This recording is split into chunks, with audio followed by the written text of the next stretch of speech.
Good evening, ladies and gentlemen. So thank you so much for coming over here. And so basically 6 years ago, one of my mentors, who is a professor, he told me that Surya, if you want change, you just have to start working on it. Just thinking on it or just discussing for a change is something that would not give you the result. And so today I am here to share my experiments with books and what change has happened over the past 6 years. So I'm going to share you a story. This story is of a village. The name of the village is called Dichotomy. And Dichotomy was the same village where my father was born around 80 years ago. And I used to come to Dichotomy during my vacations, during some of the family functions. I simply loved the village. The energy which the people had over there, the open fields, the greenery, the fresh air, the culture, the food, everything was so lovely that I always wanted to stick over there. So there was everything going on good, but since childhood, whenever I used to be there, I always had something to see which always bothered me. So there was always a trouble which went inside me despite having all the good things which were over there. And it was something which you can see is that there was a religion which everyone in the village practiced. And this religion was of discrimination. So here, I'll show you, this is how dichotomy looked like. And if you see to the left picture, this is something, a house of a section of society which we can call it as all the haves. And then the right picture shows something which belongs to the section of the society which do not have or the have-nots. So what was actually happening? So who are these haves and who are these have-nots? Have-nots are the ones who almost had nothing. They had no access to the resources. The agriculture field was not there. Their children would not be able to go to schools, get proper education. They would be the one who had no access to money.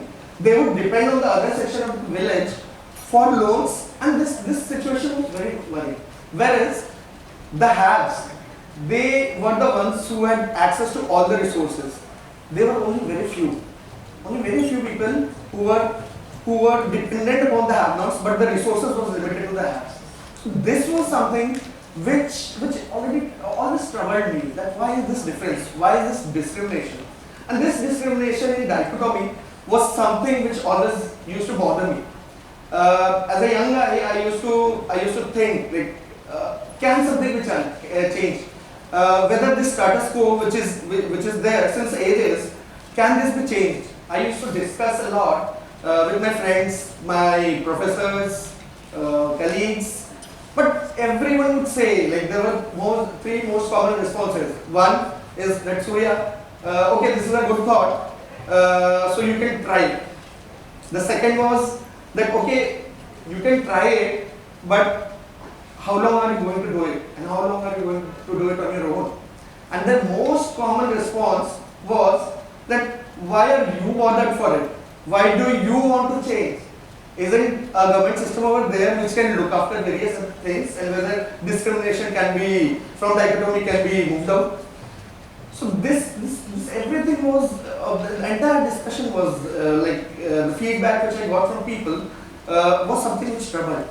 But then, as you say, there are people who definitely come and stand with you, who definitely want to help you out. Unfortunately, I got three of my friends. All three of them were based far away from the place of dichotomy. One was working with the World Bank based in Washington. One was with the United Nations, and the third was in the corporate sector working in Mumbai. But these three, they came with me. They said, see, look, we cannot come to dichotomy and work for what you are willing to do. But we are with you, we can help you out, but it's a good thing, let's join together and let's start working on something like this. And hence the entire idea, the first part of it, like people coming together to work, to support, was something which generated a huge momentum for me also to work for it. The next thing was, like, now we have decided that something has to be done. But what is it? What exactly needs to be done? So our basic understanding in our experiences, it reflected. Like there is a saying that if you give a man a fish, you can feed him for a day. But if you teach him how to fish, you can feed him for his entire life. Our philosophy also went on this, and we said that okay, if we give book to a person, that book would be helping him to learn. But if we give them something very diverse, something lot of collection of books, that education would be working, would be helping them to change their lives. And this is how PRAYOG got the inception of PRAYOG was there. We started working on these lines, and we used to discuss a lot. We used to do brainstorming sessions, and all four of us was something where we would discuss, but we would also take local stakeholders into this discussion, because unless and until we involve local people into discussing what we need to do, there wouldn't be the exact work which would come up. So what happened is that we came up with a model. Like four of us, when we discussed, we came up with a model. We said, okay, let's identify local youth who are sharp, who are talented, and we would identify them, we would give them fellowship, and they in turn would be reaching out to the children of the have-nots, whose parents actually cannot teach them at home, and hence that model should be working. So that fellowship model was decided amongst the four of us, and then we reached out to another set of discussions with people, the local people also there, the teachers, the community. One of the teachers gave some very strong feedback. What he said was, see, you're trying to do something, you're trying to bring in change, you're disturbed with this, and you are involving children. So children was our basic entry point where we thought that discrimination in dichotomy can reduce if you work for children. So he said that why have you not discussed things with children? Ultimately, none of you have grown up here, none of you were born over here, none of you got your education from here, but you are thinking for children of this village. So how is it going to make an impact? So that was something which we followed, and on 15 June 2013, I still remember the day, we made a first interaction with children over there, and we didn't reveal to them that what we are planning to do. We just had a first round of discussion that if something needs to be done, if some help is to come out, what is it that you would want in your life in the current context which you are living? And very surprisingly, it was something which we were also very shocked. You know what these children who were living out of the world, who were not connected, what was their demand? They demanded for books, and they said that if we have the books, we can get connected to the world. I was leading the discussion with them. I was very shocked, because usually what might have happened that children might have asked, okay, we want other fancy stuff or certain other things, certain other resources. But there was a hunger for books. And this is why we decided that okay, in PRAYOG, if we have to do, if the stakeholders, if the children over here are asking for something, it has to be a book bag, it has to be a library. And hence, the model which we started was something which was based on trust. The library came into the picture, the community space was identified with them. We always gave the children a bigger hand in taking decisions. The almirah was kept in an open space in the village, which had books, and the key was also kept. The children decided that the keys would be kept in open, so that anyone who wants to, anyone of us who wants to come and read would open the almirah, pick up the book, read, and keep the book back, and lock the almirah and keep the key there. The entire team members, we were very shocked, because we were bothering that if the almirah is kept in an open space, someone would pick up the almirah and go away. So for books, we were not worried that anyone who takes the books, that person would be reading somewhere, but we were worried for almirahs. But you know, this is what the beauty of working with children is. They have such a beautiful mind that they give such easy and such simple solutions for whatever problems which you are facing. The library On first day, we had just 12 children. On day 2, there were 20 kids. And by the end of the month, hundreds of kids started coming to the community library site which was there. So we used to engage a lot. So when my friends also, other friends also were working in various corporate organizations, they also started, doctors, engineers, bureaucrats, they also started pouring in that, okay, we also want to contribute with our time with the initiative which has been started in a village.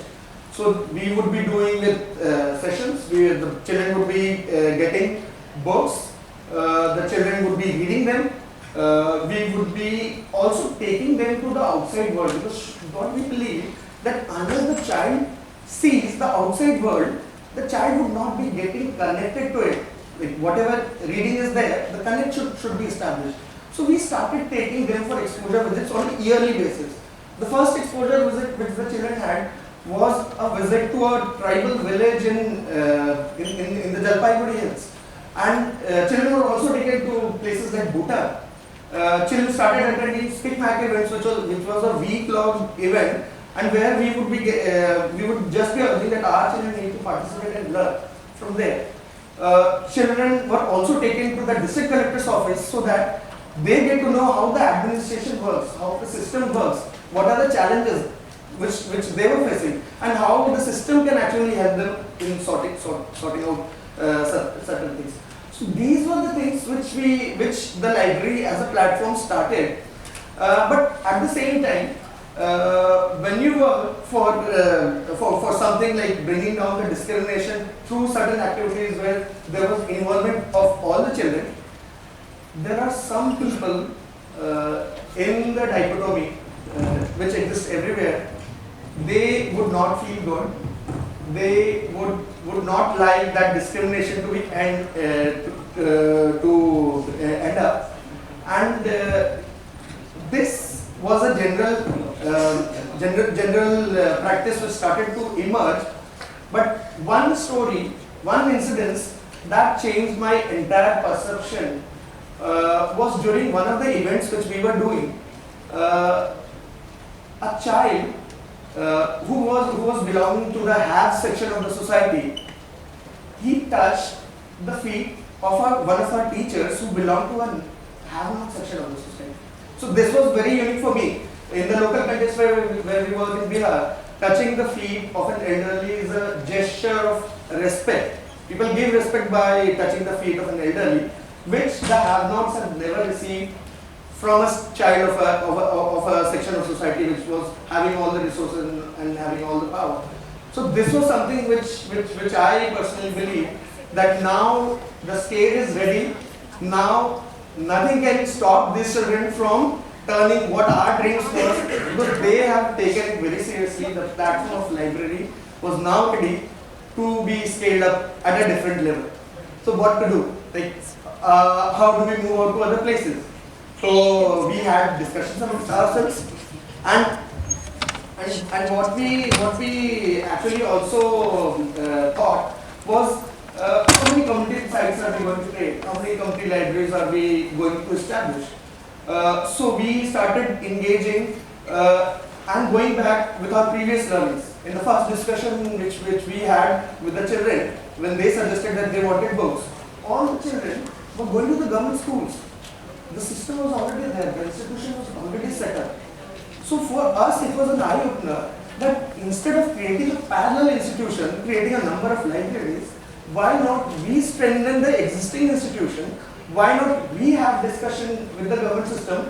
Why not we start helping them out, helping the schools where certain things were not happening in a good way.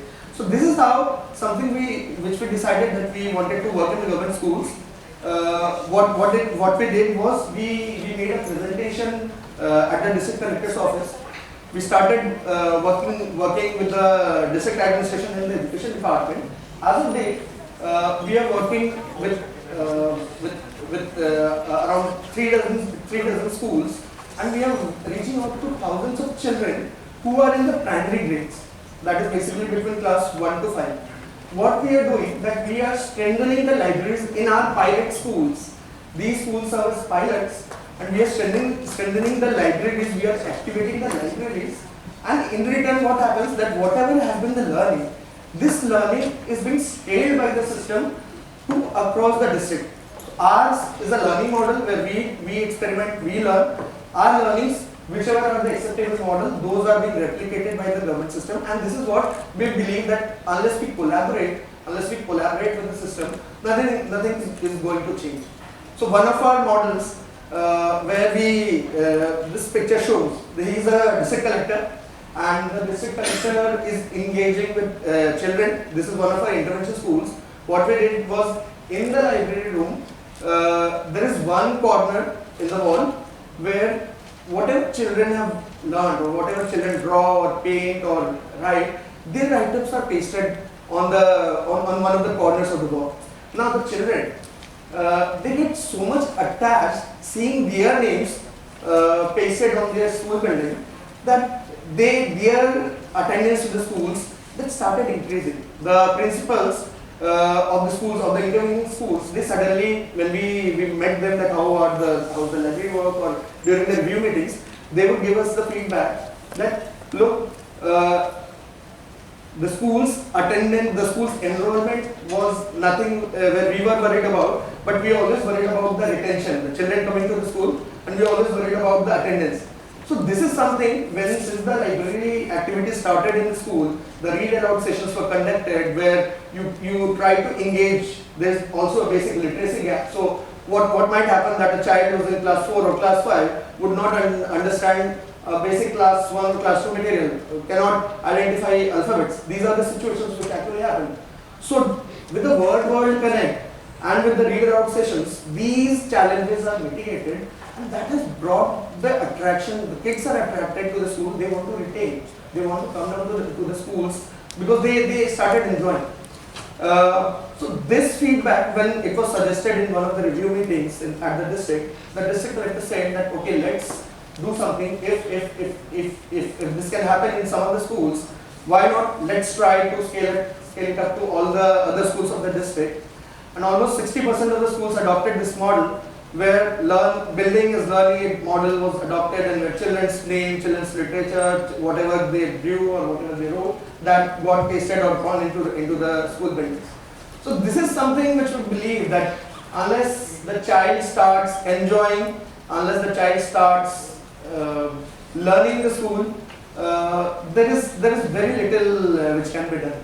So this is something which actually motivates us, that through our experiment, which started in a single way, the dichotomy, this model is getting some scope where we are learning, and then we are also able to translate it into a larger picture. So what happens at dichotomy, where we actually started? Are there changes?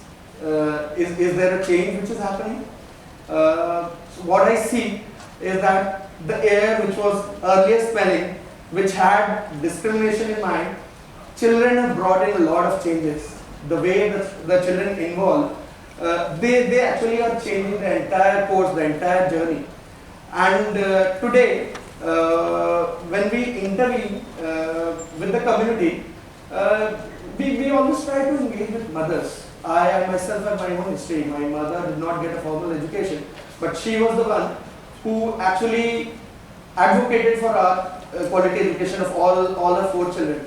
This is a strong way where the mother's involvement has also bringing a lot of change in the life of the children. The air which was earlier having a mixed log of the haves and the have-nots, some part has started definitely to change. The discrimination involving the children, and this is just the journey which has started. The discrimination is reducing down, has reduced, because the caste barrier which I just shared was a very sweet example which we always refer to, and which we are always very proud of, that something like this has happened where earlier these things were not happening. What has happened in the dichotomy is there are other interventions happening in the community library side. So children, apart from the library platform, they are also getting to learn through modern technology. There are tablets. These tablets have modules which are prepared by researchers from Massachusetts Institute of Technology. They are getting a wider world picture. So these children apart from the library interventions, they are also getting to see the world. And this is something which actually encourages us, which actually motivates us. I would just have like to ask a couple of questions to the audience. How many of you sitting over here actually want the change to happen? Can you please raise your hands? Okay, I see almost the entire hall wants the change to happen. Very honestly and very sincerely, how many of us have actually took the first step out for that change to happen? Can you please raise your hands? The numbers are limited. So this actually happened with me also. When I interact with people who are living their retired life, they said that Surya, when in the early 70s or 80s, when they were of my age, they said when I was of your age, I also wanted to do exactly the same thing which you are doing right now. But for me at that point of time, there were family problems, there were career aspirations, and because of that, we couldn't do.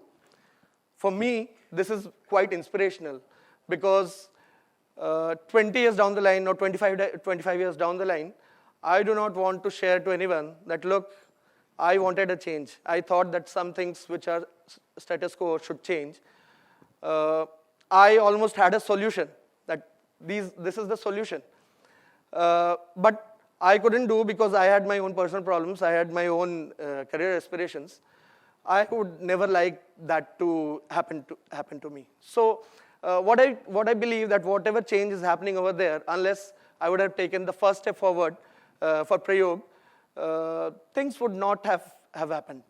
So this is in a nutshell that says, like, these are the children who actually are the flag bearers of change for tomorrow. While growing up, I was always told that you always leave a story on a high, but what I think is that you should always also look into the low side of the story. So this is something which I want to happen, and PRAYOG, through the children's intervention, through the education part, which we are actually working for, we want this change to continue. The discrimination in dichotomy is someday going to end. Thank you so much all for listening to me.